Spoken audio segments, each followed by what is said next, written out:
Hello friends, welcome back to our channel. జీవితంలో ఒక ముఖ్యమైన మజిలీ అయిన పదవి విరమణ తర్వాత ఆర్థికంగా స్థిరంగా ఉండటం చాలా కీలకం.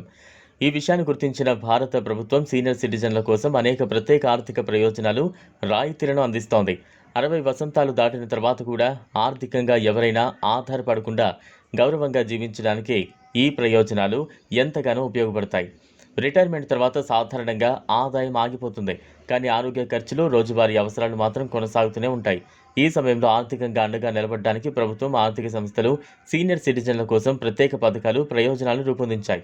ఫిక్స్డ్ డిపాజిట్లపై అధిక వడ్డీ నుంచి మొదలుకొని పన్ను రాయితీలు, ప్రత్యేక పెన్షన్ పథకాల వరకు అనేక రకాల ప్రయోజనాలు వారికి అందుబాటులో ఉన్నాయి.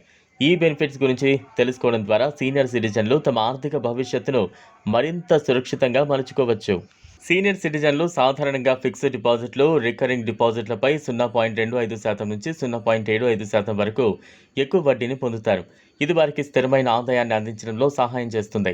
అంతేకాకుండా చాలా బ్యాంకులు అత్యవసర పరిస్థితుల్లో తక్కువ జరిమానాతో డిపాజిట్లను ఉపసంహరించుకునే సౌలభ్యాన్ని కల్పిస్తున్నాయి. కొన్ని బ్యాంకులు ఆరోగ్య బీమా వంటి అదనపు ప్రయోజనాలను కూడా అందిస్తూ ఉన్నాయి. వృద్ధాప్యంలో ఆరోగ్య సమస్యలు సహజం. అందుకే సీనియర్ సిటిజన్ల కోసం ప్రత్యేక ఆరోగ్య బీమా పాలసీలు అందుబాటులో ఉన్నాయి. ఇవి వైద్య ఖర్చులకు ఆర్థిక సహాయం అందిస్తాయి. అంతేకాకుండా సెక్షన్ 80D కింద వైద్య ఖర్చులపై 50,000 రూపాయల వరకు పన్ను మినహాయింపు పొందొచ్చు. ఆయుష్మాన్ భారత్ యోజన వంటి ప్రభుత్వ పథకాలు కూడా ఆర్థికంగా వెనుకబడిన సీనియర్ సిటిజన్లకు వైద్య సహాయం అందిస్తున్నాయి. సీనియర్ సిటిజన్లకు ఆదాయ పన్నులో కూడా పలు రకాల రాయితీలు ఉంటాయి. ఆరోగ్య బీమా ప్రీమియంలో కొన్ని ప్రత్యేక పెట్టుబడులపై 50,000 వరకు మినహాయింపు పొందొచ్చు. కొన్ని ప్రాంతాల్లో ఆస్తి పన్నులో కూడా మినహాయింపులు ఉన్నాయి.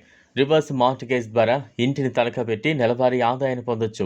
దానిపై పన్ను మినహాయింపు ఉంటుంది. అలాగే ఒక ఆర్థిక సంవత్సరంలో 50,000 వరకు వడ్డీ ఆదాయంపై పన్ను ఉండదు. సీనియర్ సిటిజన్ల కోసం ప్రత్యేక పెన్షన్ పథకాలు కూడా అందుబాటులో ఉన్నాయి. Senior citizens savings scheme, national pension system వంటి పథకాలు వారికి క్రమం తప్పకుండా ఆదాయాన్ని అందిస్తాయి. SCSS 60 ఏళ్లు పైబడిన వారికి ఒక సురక్షితమైన పెట్టుబడి ఎంపిక. నడవలేని సీనియర్ సిటిజన్ల కోసం బ్యాంకులు నగదు, చెక్కుల పికప్, డ్రాప్ ఆఫ్ వంటి సేవలను ఇంటి వద్దకే అందిస్తూ ఉన్నాయి. 70 ఏళ్లు పైబడిన వారికి KYC సహా ఇతర ముఖ్యమైన సేవలు కూడా ఇంటి వద్దే అందుబాటులో ఉంటున్నాయి. ఈ విధంగా భారత ప్రభుత్వం సీనియర్ సిటిజన్ల ఆర్థిక భద్రత కోసం అనేక చర్యలు తీసుకుంటోంది. ప్రయోజనాలను సద్వినియోగం చేసుకోవడం ద్వారా వారు వృద్ధాప్యంలో కూడా గౌరవంగా, ఆర్థికంగా స్వతంత్రంగా జీవించగలరు. ఈ వీడియో మీకు నచ్చినట్లయితే లైక్ చేయండి, షేర్ చేయండి, ఛానల్ను సబ్స్క్రైబ్ చేసుకోండి. Thanks for watching.